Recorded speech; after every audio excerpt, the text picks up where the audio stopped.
And there's no way you can deviate from the overall structure. Of course, some societies try to do that, but the overall power of economic development, of the market, of trade, relatively free trade, of exchange, of the financial situation, all these are homogenized. And so the world is in a way no longer a world, of course it's very complex, but the world is very much governed by various kinds of economic, financial forces. No one can actually escape from them. But there's also what we call cultural globalization. Some people believe that cultural globalization is totally compatible with economic globalization. But the more we examine the situation, the more we are convinced that cultural globalization is very much related to localization and indigenization. In a way, cultural diversity becomes a characteristic of cultural globalization. The more we globalize, the more we inadvertently become localized. And indigenization is critical. And of course, in the globalizing world, all kinds of communications become possible, so new cultures emerge. And these new cultures are not based upon distinctive features of particular cultures. The term people normally use is hybridity, mixing of many cultures, especially for the young. And you're not committed to one particular tradition. You're open to all kinds of possibilities. Yes? Could you just elaborate on the localization idea? No. I'm not sure I understand how. How globalized, right? Right. Now, I mentioned earlier, which can turn out to be complex, all the primordial ties, all those forces that shape us into concrete human beings, such as ethnicity, race. You think in modern world, race has become eliminated. In other words, colorblind is simply accepted as a universal principle, or people become even more concerned about racial equality, about their ethnicity, especially those who are marginalized. Let's look at about gender.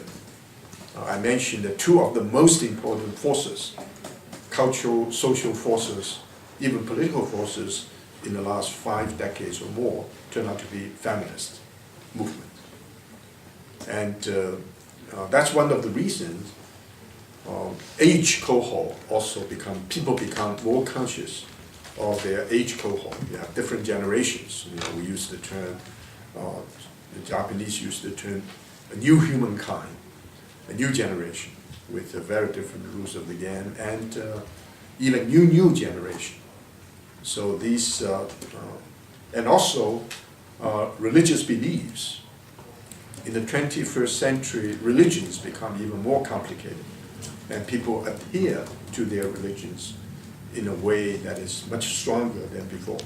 You know, the assumption that human history progressed from religion to metaphysics to science. You know, science is totally universalizable. You cannot do simply Chinese science, African science, or Australian science, or Australian physics, for example, because science is totally universal.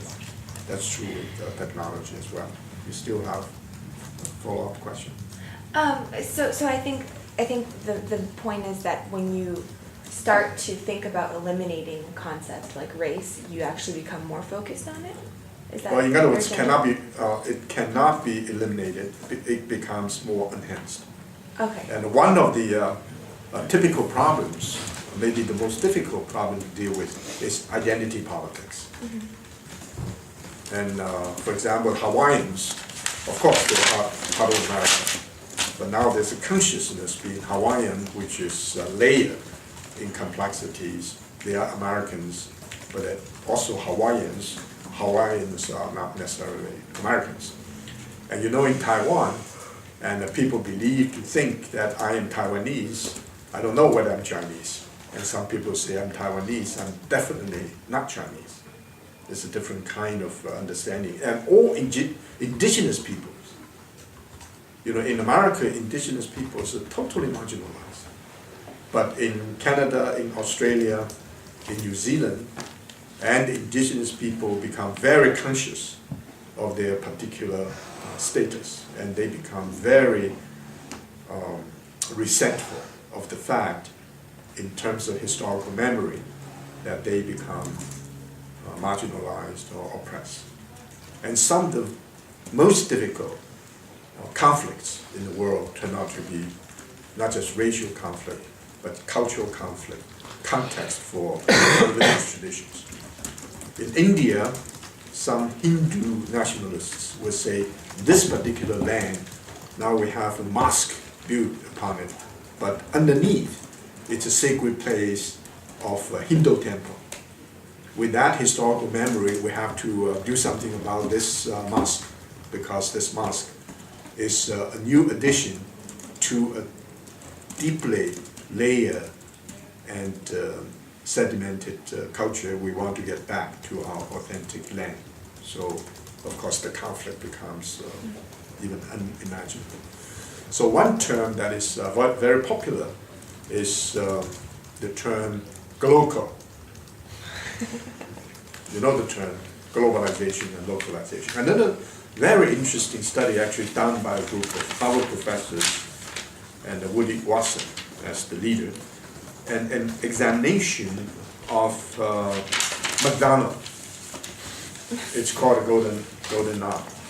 And that study, not only in America, but in India, in Hawaii, maybe other parts of the world, concludes that success of McDonald's is because its ability to indigenize.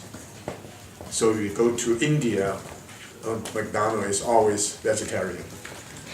And if you go to Hawaii, McDonald's will have all kinds of Japanese and Asian food connected with it. Its ability to deal with that situation. Well,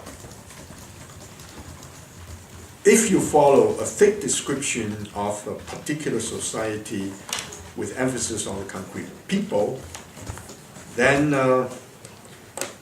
you have this difficulty of making a distinction between the public and private.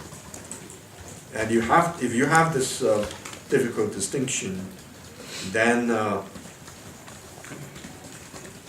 inadvertently you subscribe to a kind of relativism, because cultural diversity presupposes there are many different ways of learning to be human. If you don't want to develop a universal principle in order to govern the ethical behavior of all people, then you have to accept the fact that there's so many different ways of doing, ways of being human. Then it's relativistic. How do they deal with this problem is a fascinating one. And one thing we know is the emergence, even in pure philosophy, the emergence of personal commitments to a particular religious or ethical traditions. For a long while, a Catholic philosopher, not a Catholic theologian, a Catholic philosopher, would never discuss Catholicism as his background. He's interested in truth, in argument, in the presentation of something which is universally valid. And that's true with someone who's committed to Judaism or to Buddhism. But recently, there's a new awareness.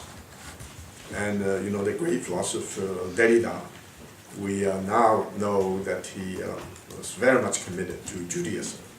And in fact, to the end of his life, he talked about some of the most important Jewish themes as a way of expressing his philosophy. Even those who are involved in Greek philosophy, which is noted for universalizability, people talk about spiritual cultivations.